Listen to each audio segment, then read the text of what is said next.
When I first launched this channel, I declared that one of my intents was to criticize the ideas floating around in our own sphere. I wanted to go beyond just attacking regressive ideas, and to actually suggest an alternative, present new liberal ideas. Since then I've criticized Sargon and Milo and Gad and Layman and Sam and Dave, the other Sam and Dave, but it's been a while since I've made one of these videos. Evidently you guys have been behaving yourselves, since you're afraid of my bite. But recently, the gods of YouTube have presented me with the perfect candidates to sink my fangs into. So today, I'm going to be criticizing Paul Joseph Watson and Anthony Fantano, and on the way also take another swipe at Sargon of Akkad. So, fun for everybody. Let's begin. So last week, Paul Joseph Watson of Infowars took some time out of attacking left-wing stupidity to set his sights on another target, popular culture. Here's how it starts. Popular culture is more vulgar, vapid, self-absorbed, hedonistic, and dehumanizing than at any other time in living memory. Culture is supposed to be uplifting. It's supposed to infuse our lives with intrigue, lust for knowledge, and appreciation of beauty. Instead, for the past 2 decades, pop culture has only served as a sewer pipe of projectile diarrhea aimed directly at our gawping mouths. From here, Paul goes on a 17-minute rant against the vacuousness, vulgarity, and depravity of today's popular culture, and the youth that is consuming it, claiming that they herald the fall of Western civilization. I didn't really have to hear it all, since I've heard it many times before. These are the same allegations that have been thrown at every young generation since the beginning of recorded history. But Paul also tries to explain what caused the corruption of pop culture, and here's where it gets more interesting. Why is popular culture so contrived, plastic, empty, meaningless, grotesque, and incredibly retarded? Because from the 20th century onwards, post-modernist, moral relativist, critical theory espousing, cultural, Marxist, nihilists began to seize control of society. Postmodernism seeks to erase the distinction between high culture and popular culture. No, not really. Most postmodernists are a bunch of elitist snobs who despise popular culture. And Paul is pretty snobbish too in this video. He seems to suggest that culture exists on 2 separate levels, high culture and popular culture, and that high culture is the backbone of Western civilization. So what is happening today, in his view, is that popular culture is invading and corrupting high culture, and is thus endangering Western civilization. We need to reject popular culture in all its grisly, grotesque, dehumanizing forms. We need to encourage a new cultural renaissance that is once again inspired by beauty, talent, and the exaltation of human accomplishment. But a look at the history of culture will reveal that what we consider works of high culture were considered popular culture in their time, until they withstood the test of time and were elevated to the status of masterpieces. Paul, you mentioned Michelangelo, Shakespeare, and Beethoven as paragons of high art. In their time, people like you were blaming them of creating vulgar and depraved artifacts that appeal to the base sides of humanity and corrupt the youth. And they were blamed of that mainly because they were working in mediums that were the popular culture of the time, mediums that generated a lot of garbage, just like the pop culture of today does. The garbage has been forgotten. The works of true masters like Michelangelo, Shakespeare, and Beethoven remain. Now, every popular medium eventually undergoes the same process and gets elevated to the sphere of high culture. And when this happens, it eventually loses touch with popular taste and becomes a bubble of aficionados. So, when you attack the plastic art of today, what are you really attacking? Look at modern conceptual art. The postmodernist war on absolute truth has spawned the demented belief that anything whatsoever can be considered art. Why is modern art that requires skill or displays awe-inspiring beauty ignored in favour of tawdry trash? Literally trash. Have you ever visited Tate Modern in London? It's a giant building full of scrap metal, concrete blocks, urinals, and this. Are any of these works popular, Paul? No, they are not. They are a testament of what happens to a medium when it becomes high culture. Plastic art is not a popular medium nowadays, and lives in a bubble, divorced of popular culture. That is why you get works that only very few people can appreciate. And the same thing goes for postmodern thinkers. Most of them represent a philosophical language that has folded in on itself, because it lost contact with anything outside of it. If you read them, you will see that they mostly get their cues from current plastic art and other dead mediums, thinking that this is what represents the spirit of our time. This is your precious high culture, stranded on its own Laputa.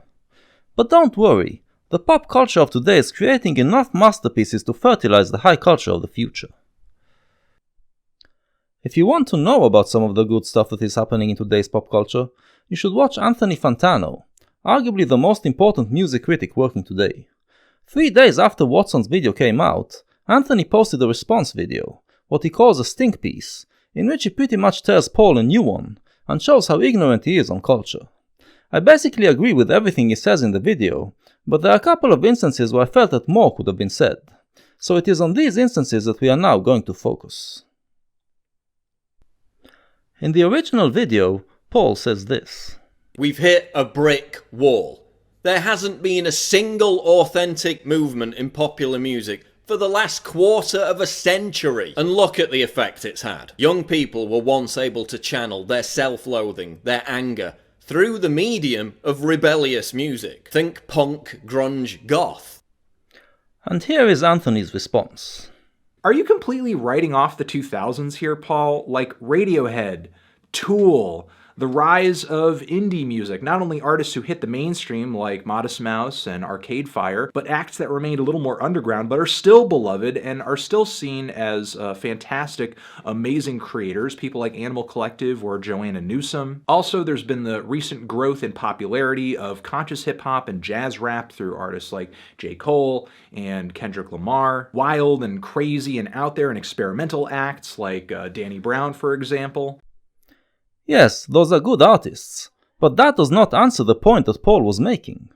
Paul was complaining that there has not been a new significant musical movement in the past quarter of a century, and listing individual artists is not an answer. And the reason why you did not provide a good answer, Anthony, is that Paul is correct. There has not been a new significant style in pop music since the early 90s, and the question is, why is that the case? My answer is that pop music lost the ability to create noise. More accurately, something that sounds like noise to most people, but for some people is the only real music there is. Throughout the 20th century, every few years there would be a new sound that would offend the mainstream sensibilities, since it would go against the logic of what music is supposed to sound like. But this new sound had a logic of its own, a logic that was developed through an interplay between young musicians and listeners, and would represent a new sensibility, something that only the youth could understand. The musicians thus became cultural heroes, spokespersons for their generation, artists who expressed what many youngsters felt inside but previously couldn't put in words. By the 1990s, however, pop music has lost its ability to do so. We have exhausted all the sounds that can be produced out of electric instruments and the human voice. On his channel The Needle Drop, Anthony has a weekly segment where he presents the best and worst tracks of the week. I always listen to his recommendations and almost always enjoy them, but they always sound like something I've heard 1,000 times before. There has never been so much good music being made, but nothing gives me that feeling that music used to give me, the feeling that it awakens something in me that I was not aware of, something I want to experience and explore. On top of that, the internet came in and changed a lot. Pop music used to be the main form of communication for youngsters. You would hear a record on the radio that sounded like a piece of truth in a sea of lies. You would seek other records that expressed that truth, and you would find other youngsters who share your feelings about this music. Through that, you would form an identity, find a community you belong to, and distinguish yourself from other communities. But with the internet, you can express yourself and find people similar to you without the need to go through the mediation of music. The internet also gave us the ability to listen to all styles of music and realize they all have some good in them. So the era of building your identity around just one style is over. This might be hard for you to accept, Anthony, but music simply doesn't matter today like it used to. It is going to come back at some point, but right now it lost its ability to offer a real alternative. In the last decade, I was wondering what was going to replace pop music and play the role it played in the 20th century. At the end of the decade I found the answer. In 2010, I declared on my blog that the new center of pop culture is YouTube. YouTube started to produce stars, cultural heroes who became the icons that the youth looks up to. It was symbolic that the king of YouTube at the time was Ray William Johnson, whose channel was about viral videos, in other words, about YouTube. Besides that, there were also a few things that happened that year that seemed to mark the passing of the torch from pop music to YouTube. First, there was the meteoric rise of Justin Bieber, a kid who first found fame among the YouTube community, and in 2010 became an international superstar. It meant that you no longer needed to be discovered by the music industry. A kid who dreams of becoming a music star can now do so through YouTube. The other pop sensation of that year was Lady Gaga, and she did so mainly through her videos and the surrealistic glam imagery. Back in the 1980s, when the video clip became a thing, it was considered a supplement, a way to promote the music. Now, it is the other way around. YouTube has turned the video into the center of the art, and the music is the accompaniment. Most of the records that stood out for me in recent years did so because someone chose them to accompany the viral video that they made. Another thing that happened in 2010 was the rise of Skrillex, and the crossover of dubstep into the mainstream. That too happened mainly because it became popular on YouTube. Electronic dance music was a big thing in Europe since the late 80s, but never became big in America. Now, YouTube helped it come to America as well, with loads of viral video remixes that usually had a techno beat behind them. And on top of that came the rise of the Gregory Brothers, also in that year, with the auto-tuning of viral videos. The video was now the king, music was the servant. So Paul, when you're criticizing today's pop culture, you're simply not looking in the right place. The center of pop culture is YouTube, and YouTube is not vacuous. It is constantly producing original awesome content, including many things we never knew we wanted.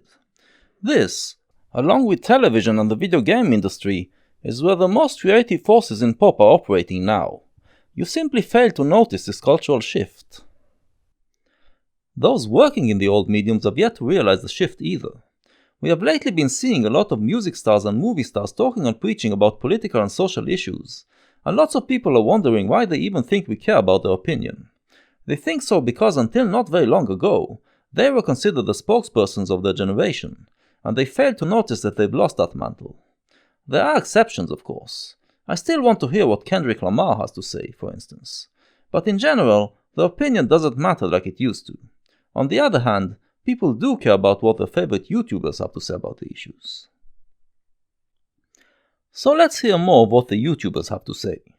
Watson goes on to claim that look at youth counterculture. In the past, youth culture was spearheaded by students. They created the counterculture which then trickled down into pop culture. What are students busying themselves with today? Safe spaces, political correctness, virtue signalling, and gender studies. Seriously? Who else did I hear recently talking nonsense about the contribution of students to culture? Oh yeah, Sarah Silverman. Check out the video I made on her.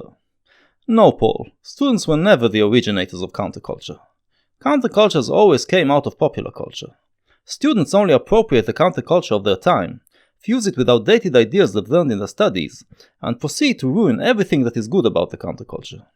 Intelligent students stay away from these activist students groups, because they can see through their bullshit. Even when students stand up for something right, they do it for the wrong reasons. The University of California in Berkeley was in the news lately for the anti-freedom of speech riots it had. Ironic, since this is the same university that became famous in the 60s for sparking the free speech movement, that demanded giving students the ability to express their political views on campus. This is probably one of the things Watson thinks of when he talks about the student movements of the past. But Paul, do you know why the Berkeley students wanted freedom of speech? It was because they wanted to advocate for a Cuba-style communist revolution. Give me a break.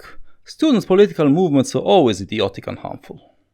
That's why there's no discernible youth counterculture. It's all predicated on conformity. And kids today are so satiated with the deluge of entertainment on offer that they have no time or interest in rebelling against the received culture. No time to create their own look.